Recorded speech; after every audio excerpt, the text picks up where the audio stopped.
o que me traz aqui na tribuna nessa tarde é a discussão do projeto de lei 5908 de 2025, que institui no âmbito do Estado do Rio de Janeiro o pacote de enfrentamento ao crime, o conjunto de medidas destinadas ao enfrentamento da criminalidade, à preservação da ordem pública e ao reforço da efetividade penal, e da outras providências de autoria do presidente, deputado Rodrigo Bacelar.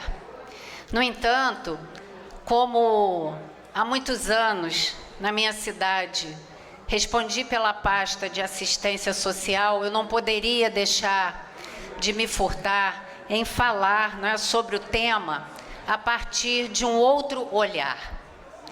E falar de segurança pública é, inevitavelmente, falar de um dos maiores desafios do nosso tempo.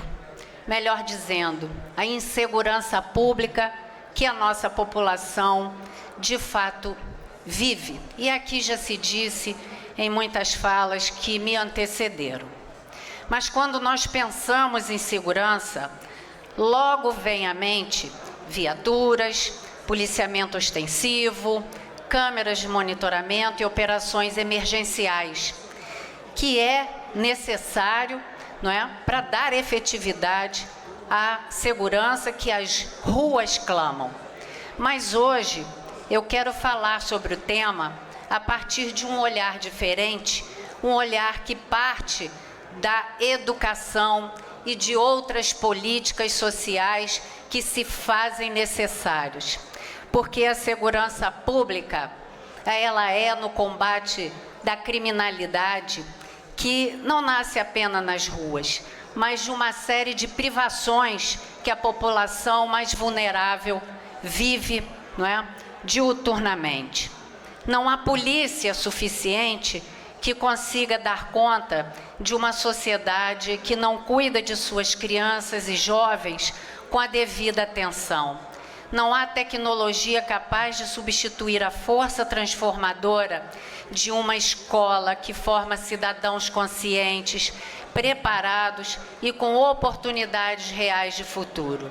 A violência não nasce nas ruas, ela começa muito antes. No momento em que uma criança não encontra uma vaga na creche, quando um adolescente não vê perspectiva de trabalho digno, quando a escola não acompanha a realidade da sociedade do seu território. E é justamente nesse vazio que o crime se organiza e oferece um atalho para quem não enxerga o futuro. No estado do Rio de Janeiro, o ensino básico possui mais de 6.700 escolas na rede pública. Porém, o Estado enfrenta desafios no desempenho do ensino, com o IDEB, que teve uma queda, não é, no ensino médio no ano de 2023, fazendo um registro negativo em relação aos demais estados da região sudeste, e uma média de 52% de alfabetização de crianças aquém da meta nacional. Cada real investido em educação básica é também um investimento em segurança pública. Cada escola em tempo integral que se abre, cada projeto cultural ou esportivo que levamos para aqueles que mais precisam é uma barreira a menos e uma ponte a mais que leva nossas crianças e adolescentes a novas oportunidades. Não se trata de romantismo, trata-se de estratégia de Estado. Estudos nacionais e internacionais demonstram que sociedades que investem em educação reduzem drasticamente suas taxas de criminalidade. A escola é o maior programa de prevenção à violência que existe. Mas é claro que isso exige coragem política, exige ampliar o acesso à educação infantil, fortalecer o ensino médio integrado ao mundo do trabalho, investir na formação e valorização de professores, criar programas que unam escola, família e comunidade. Segurança não é só patrulha, é também professor na sala de aula, psicólogo acompanhando o aluno, esporte no contraturno e cultura como caminho da cidadania. Quero dizer com clareza, a polícia é fundamental. As novas tecnologias de ponta a serviço da investigação, mas sozinha não vence a batalha. A verdadeira vitória irá quando os jovens preferirem a sala de aula ao tráfico, o livro à arma, o trabalho ao atalho da criminalidade. E isso só será possível quando o Estado, em todas as suas esferas, assumir que educação é a base da segurança pública e a sociedade entender que quem consome drogas financia o crime.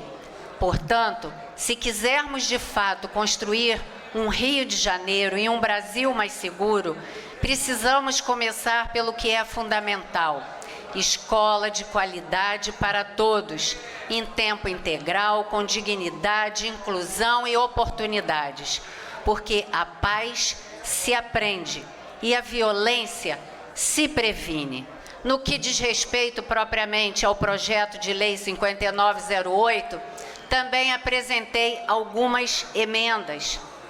E ao ler o texto, quando nós nos deparamos com a criação de um sistema integrado de monitoramento eletrônico inteligente, eu me preocupei, em procurar a própria estrutura do Estado, porque, a princípio, poderia-se pensar: este projeto de lei está criando despesas para o Executivo e o Legislativo, na sua função legislativa, não pode, a princípio, criar despesas ao Executivo. Mas o próprio Estado, através da Secretaria de Transformação Digital e Proderj, possuem capacidade para desenvolver esse sistema de monitoramento eletrônico. Então, portanto, não haveria, a princípio, despesas sendo criadas neste projeto de lei. A outra questão, que também fiz emendas, foi com relação ao artigo 12, que diz da cobrança parcial de custos de manutenção carcerária dos apenados.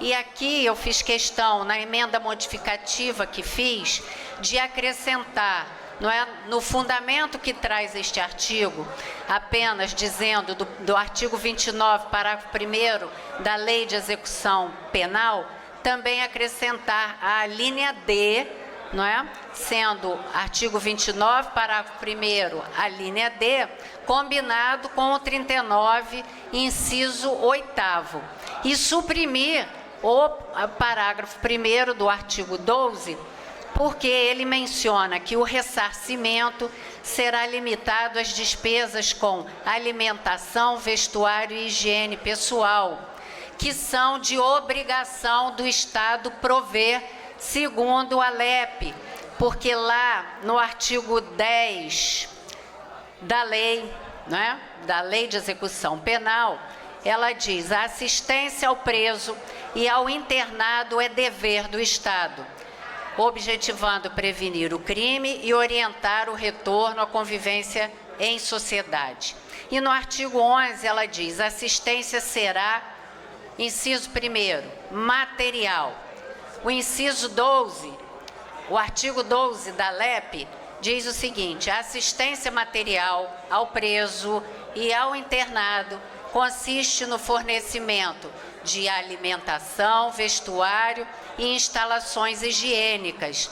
Então, esse parágrafo 1º do artigo 12 do projeto de lei, eu fiz emenda para suprimir, porque estes itens relativos à alimentação e vestuário são de obrigação do Estado.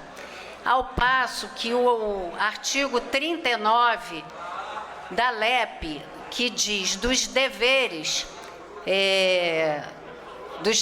do condenado, ele diz o seguinte no caput: constituem deveres do condenado, inciso 8º.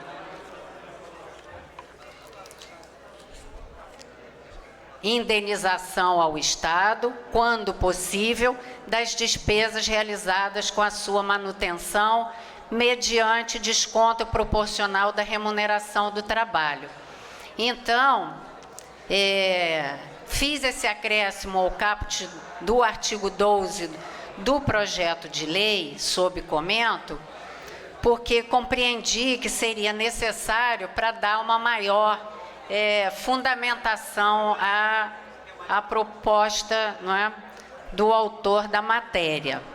No mais, também fiz emendas que são, não é, de costume, inclusive a CCJ propor, que é a questão de regulamentação, dispondo sobre prazos ao Executivo, dispondo sobre cláusulas genéricas, como revogam-se cláusulas contrárias à presente lei e despesas, não é? Enfim, o projeto de lei e toda a construção legislativa que venha de encontro a proporcionar uma maior segurança para a nossa população é sempre bem-vinda. No entanto, eu quis aqui chamar a atenção, e a deputada Marta, na sua fala, não é, mencionou muito bem, mais escolas para que menos presídios sejam necessários. Porque, deputado Dionísio, para quem vive dentro de uma comunidade onde o crime ele é conflagrado, não é? Como que se faz para entrar com políticas públicas, como a educação, a cultura, o esporte, o lazer? Nós precisamos, e aí o governador Cláudio Castro tem investido nas suas forças de segurança, na inteligência, na polícia militar, não é? Procurando, na medida do possível e da disponibilidade orçamentária, aqui esta casa também tem dado muito apoio à questão, né, dos nossos policiais militares que colocam as suas vidas em risco para proteger a população. Mas é importante a gente sempre também, ao lado dos debates da segurança pública, trazer também o debate, não é, defendendo políticas sociais para que as nossas crianças e adolescentes possam crescer também num ambiente, não é, de melhor qualidade. Então, eram essas as minhas palavras, dizer que no momento do voto vou votar favoravelmente ao projeto, mas não deixei de apresentar as emendas que entendia que também poderia contribuir para a melhoria do seu texto. Boa tarde, presidente. Muito obrigada.